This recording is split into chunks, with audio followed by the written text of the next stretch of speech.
এজন্য মানুষকে সম্মান দিয়া শিখতে হবে, যেহেতু সম্মানিত জাত আমরা, সম্মানিত সৃষ্টি আমরা। দরুদ আর সালাম পাঠ করি, কোরআনে কারীম থেকে তেলাওয়াতকৃত আয়াতের উপরে বেসিস করে কথা বলবো। তাফসীরুল কোরআন মাহফিল লিখে দিয়েছেন আপনারা। অসুস্থ অবস্থায় আছে, আমি এখন আসার সময় বড়ি খেয়ে আসলাম, গা ঘামতেছে এই কারণে, 2-3 দিন জ্বর তো। সূরা বাকারা থেকে 200 এবং 201 এই দুইটা আয়াত পড়েছি, সামনে রাখবো। কোরআন আর হাদিস দিয়ে বাস্তবতার সাথে মিলিয়ে আমরা এই আয়াত থেকে তাফসীর আকারে কথা শুনতে চাই। আছেন তো আপনারা? আছেন না? জবান খুলে তেলাওয়াত করেন, আউযু বিল্লাহি মিনাশ শাইতানির রাজিম। এই বসেন, বসেন। বিসমিল্লাহির রহমানির রহিম। ফামিনান নাসি মান ইয়াকুলু রাব্বানা আতিনা ফিদ দুনিয়া ওয়া মা লাহু ফিল আখিরাতি মিন খালাক। রব্বুল আলামিন বলেন, মানুষের ভেতরে অনেক মানুষ এমন আছে, তারা এই কথা বলে, হে আমাদের রব, আমাদেরকে দুনিয়া দিয়ে দাও। কি দাও?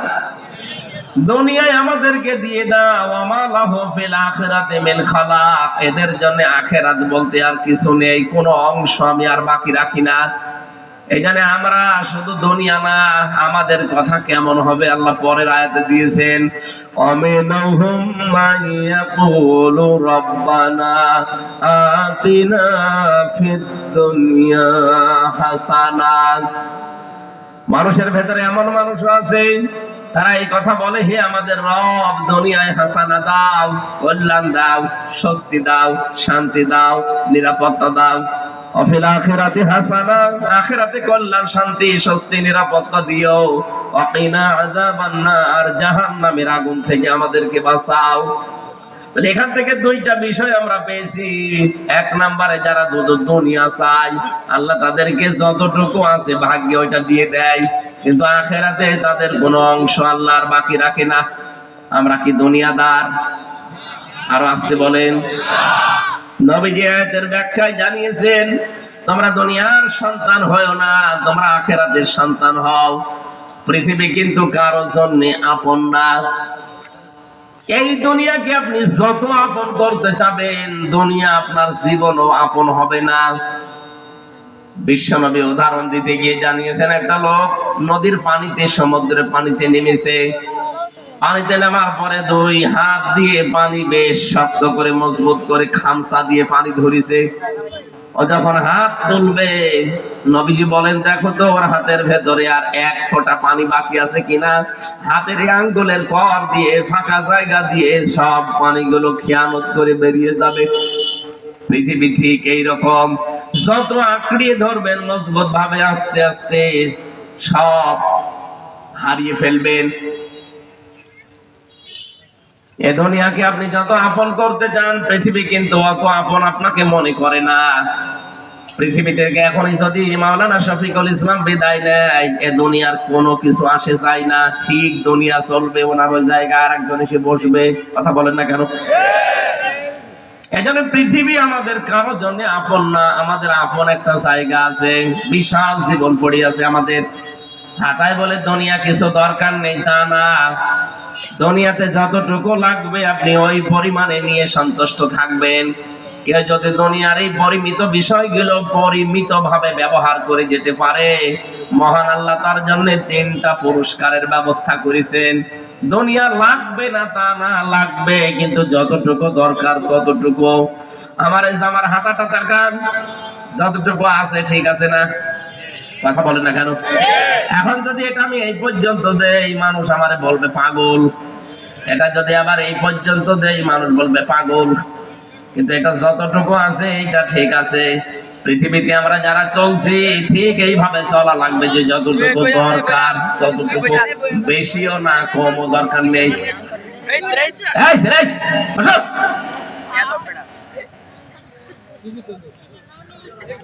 পৃথিবীর এই জমিনটা যেহেতু এইরকম, আপনি যদি পরিমিত ভাবে ব্যবহার করতে পারেন, সূরা আলে ইমরানের 14 নাম্বার আয়াতে দলিলটা পাবেন। আল্লাহ কয়েকটা জিনিসের নাম দিয়ে বলেছেন এগুলো মানুষের কাছে আকর্ষণীয়। যুজিনা লিন-নাসি হুব্বুশ শাহাওয়াতি মিনান নিসা ওয়াল বানিনা ওয়াল কানাতিরিল মুকানতারাতি মিনাজ যাহাবি ওয়াল ফিদ্দা। এখানে 6টা জিনিসের নাম আছে। এই 6টা জিনিসের প্রতি আসক্তি, ভালোবাসা, মহব্বত আমি আল্লাহ তৈরি করে দিয়েছি। পৃথিবীতে এই 6টা জিনিস মানুষ চায় বেশি, এদের প্রতি আকর্ষণ বেশি। কিন্তু এই বিষয়গুলোকে যদি পরিমিত ভাবে কন্ট্রোল করে মানুষ ব্যবহার করে যেতে পারে, লিল্লাযীনা তাকাউ ইনদা রাব্বিহিম জান্নাত, এই মানুষগুলোর জন্য আমি আল্লাহ 3টা পুরস্কারের ঘোষণা দিলাম। তারা রবকে ভয় করে যদি এগুলোর ব্যবহার করতে পারে, তাদের 1 নাম্বার পুরস্কার দেব আমি আল্লাহ জান্নাত।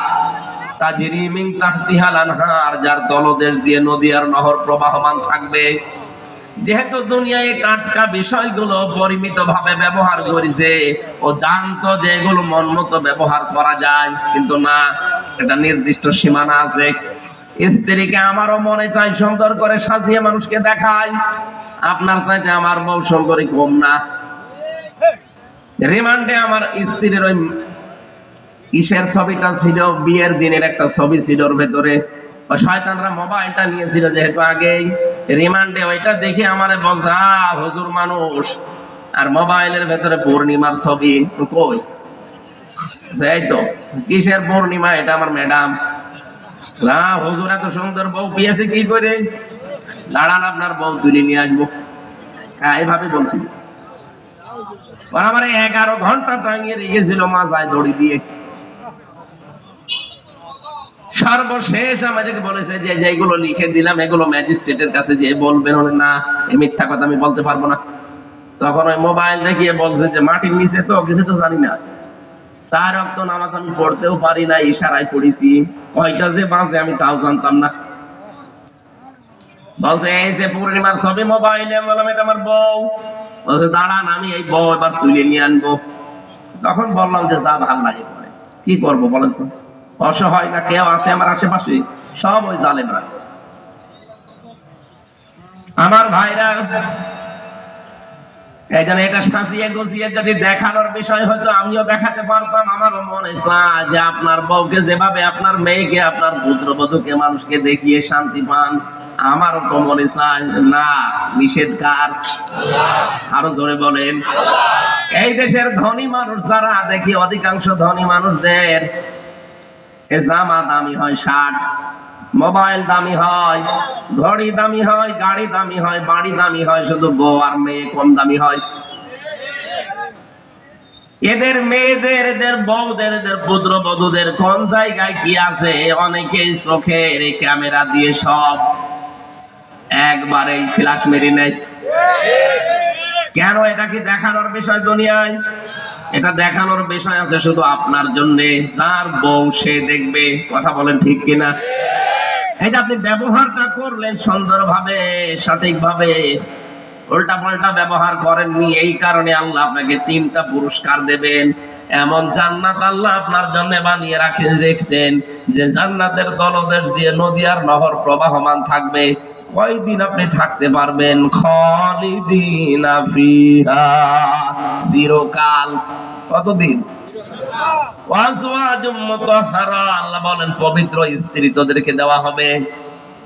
এই মুতাহহারা শব্দের ব্যাখ্যায় আমি পড়েছি, পৃথিবীতে যত সুন্দরী মহিলা হোক, 100 ভাগ পবিত্র কোন মহিলা আছে? আসতে বলেন। উপরে ফিটফাট দেখতে কি হবে, ভেতরে সদরঘাট। তার হাতে, কানে, নাকে, মুখে, শরীরের বিভিন্ন জায়গায় ময়লা ভরা। আল্লাহ বলেন এমন আজ এমন স্ত্রী আমি বানিয়ে রেখেছি তোদের জন্য। ওই রকম স্ত্রী যদি পৃথিবীতে একবার মুখ বের করে, থুতু নিক্ষেপ করে, তামাম দুনিয়ার পানি সব মিষ্টি হয়ে যাবে। কোনদিন ওই মেয়েটা, ওই হুর, ওই স্ত্রী তোর উপরে রাগ করবে না। এখানে যত বড় আলেম হোক, স্বামী স্ত্রীর ভেতরে কোনোদিন ঠোকাঠুকি হয়নি এমন মানুষ পাবেন? এই যে এটা জিজ্ঞেস করেন। যত ভালো মানুষই মনে করেন না কেন, প্রত্যেকের ঠকামুখি আছে। স্ত্রীর 100 ভাগ মন পাওয়া সম্ভব না। আল্লাহ বলেন এই নিয়ামতটা আমি নিজে বানাবো জান্নাতে, ওয়াজওয়াজুম মুতাহহারা।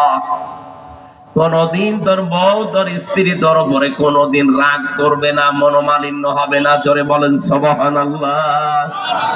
এটা যে কত বড় জরুরি দামি জিনিস, কত দরকারি জিনিস, আমরা যারা বিবাহিত তারা টের পাই।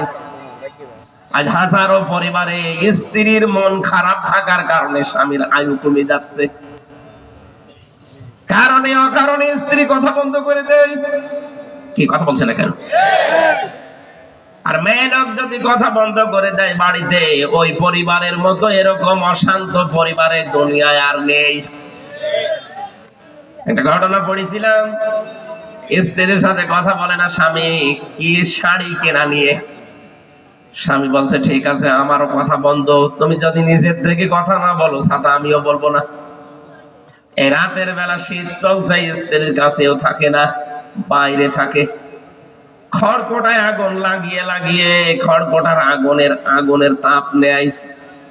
আল্লাহর ইশারা 3 দিনের মাথায় একদিন খড়কোটার আগুন বেয়ে বেয়ে ওর লুঙ্গিতে লেগে গেছে, অত টের পাইনি। স্ত্রী জানালার ফাঁকা দিয়ে তাকিয়ে দেখছে আগুন লেগে গেছে জায়গায়। চিন্তা করছে এখন যদি কথা বলি তাহলে আমার প্রেস্টিজ নষ্ট হবে, কথা বলবো না, যাক ওর পুড়িয়ে যায় যাক। আমার মনে মনে ভাবে ওর যদি পুড়িয়ে যায় তাহলে আমার কি হবে, কি?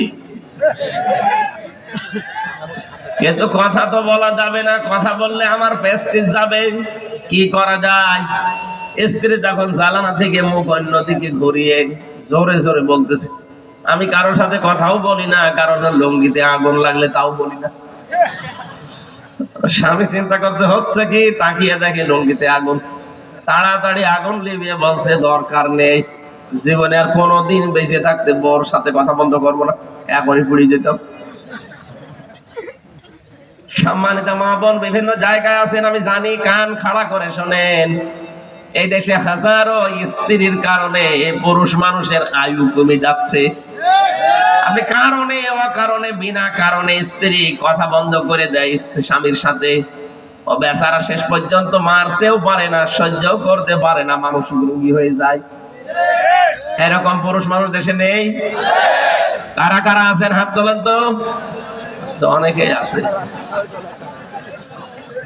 না। মা বোন যারা শুনতে পাচ্ছেন, এমনকি এই যে রেকর্ড হচ্ছে শুনবে, আপনি কি মনে করছেন স্বামীর এই মন খারাপ নিয়ে আপনি জান্নাতে যেতে পারবেন? জীবনও না।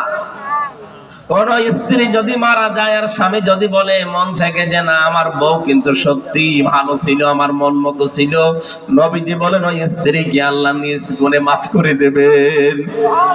আল্লাহ মেয়েদেরকে খাদিজাতুল কুবরার মতো হওয়ার তৌফিক দেন, বলেন আমিন।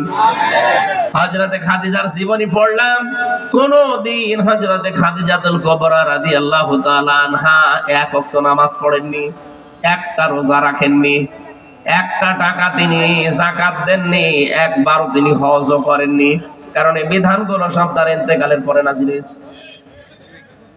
একটা জীবনে নামাজ পড়লেন না, রোজা রাখলেন না, যাকাত দিলেন না, হজ করলেন না, অথচ আল্লাহ নিজে জান্নাতে তার জন্য একটা ঘর বানিয়ে পাঠিয়ে দিয়েছে স্বামী স্ত্রীর কাছে।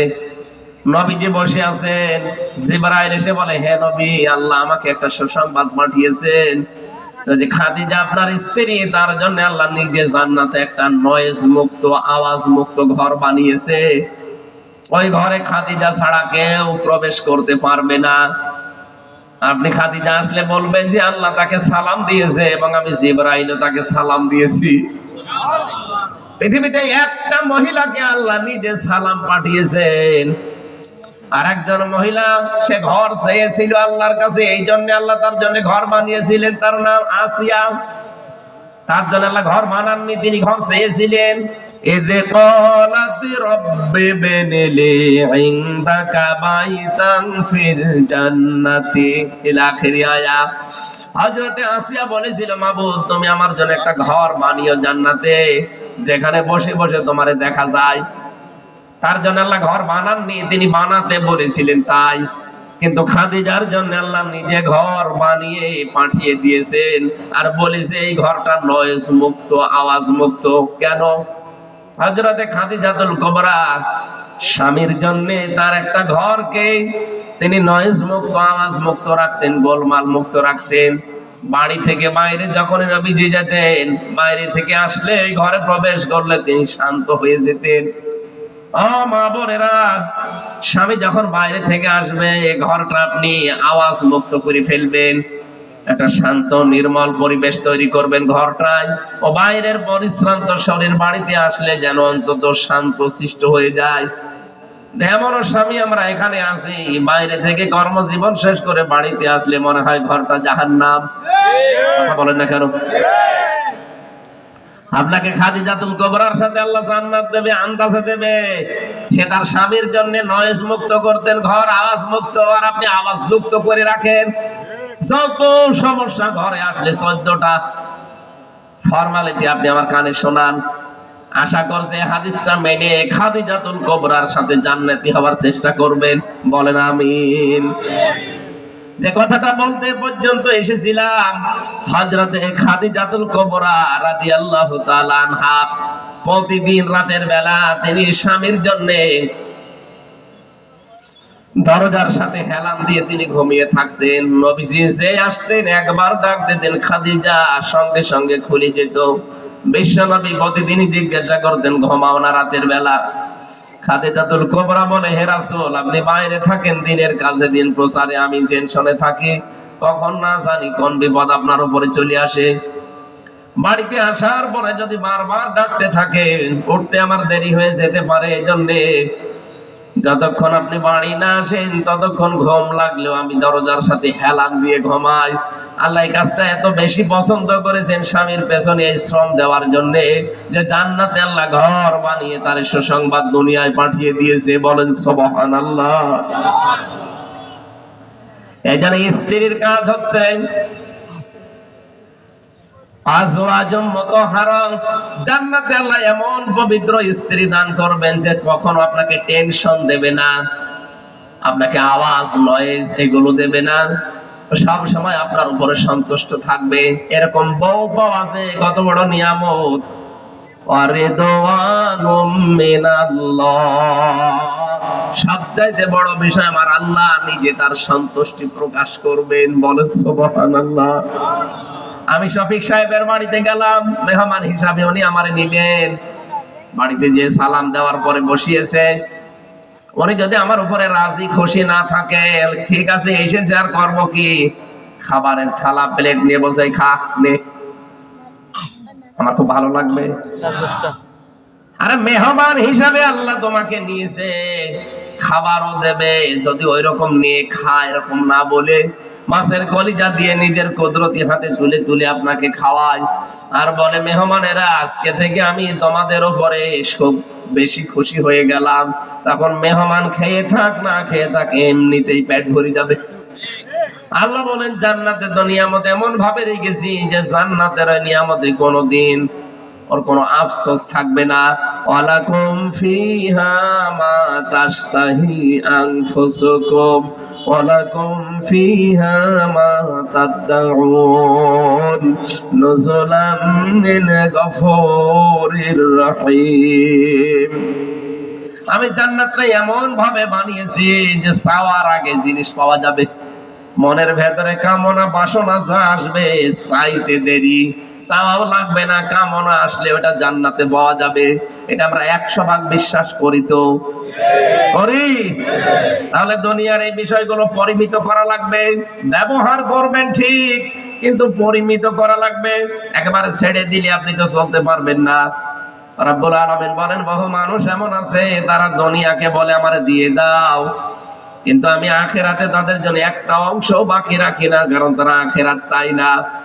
কিন্তু আমার মুমিন বান্দা বান্দি যারা, এই মানুষগুলো দুনিয়া চায়, আখিরাতও চায়, আর জাহান্নাম থেকে বাঁচতে চায়। এখন দুনিয়ায় আমরা যারা হাসানা চাই, কল্যাণ চাই, এখানে যারা হাজী সাহেব আছে প্রত্যেকটা হাজী দেখবেন রুকনে ইয়ামিনী থেকে হজরে আসওয়াদ এই জায়গাটা পার হওয়ার সময় আল্লাহর কাছে বলে রব্বানা আতিনা ফিদ দুনিয়া হাসানা, হে আল্লাহ দুনিয়ায় হাসানা দাও। দুনিয়ায় আমরা যারা এতদিন এই দোয়া করেছি, আমি নিজেও তো প্রতিদিন এই দোয়া করতে আছি যে দুনিয়ায় হাসানা দাও, এখানে আমরা করি না। এক কথা বলেন না কেন? যারা এই দোয়া করেন যে আল্লাহ দুনিয়ায় হাসানা দাও, দুনিয়ার হাসানা কি? তাফসীর থেকে আমি শোনাচ্ছি এবার। দুনিয়ার হাসানা আমি পেয়েছি 16টা। কেউ যদি দুনিয়ার হাসানা পেতে চায় তাহলে কয়টা জিনিস পাওয়া লাগবে? আরো জোরে বলেন। আপনি দেখেন তো পেয়েছেন কিনা। এতদিন ধরে দোয়া করছেন যে দুনিয়ায় হাসানা দাও, তো দুনিয়ার হাসানা কি? দুনিয়ার হাসানায় 16 নম্বর 16টা জিনিস পাবেন। 10টা জিনিস দুনিয়ার হাসানা, আর আখিরাতের হাসানা 5টা। ওয়াকিনা আযাবান্নার, জাহান্নাম থেকে বাঁচার উপায় একটা। 10, 5 আর 1 সব মিলে কত? আরো জোরে। এই দোয়াটা সে জন্মের পর থেকে করছি আমরা এতদিন, আজও করছি, কিন্তু আসলে পেয়েছি কিনা দোয়ার যে কথাগুলো বলা হয়? এবার মিলাবেন আপনার দোয়া কত দূর কবুল হয়েছে। 1 নম্বরে দুনিয়ার হাসানা হচ্ছে কোরআনে কারীম পাওয়া। এখন প্রশ্ন আসতে পারে কোরআন তো পেয়েছি না, কেউ যদি কোরআন পায় তাহলে তার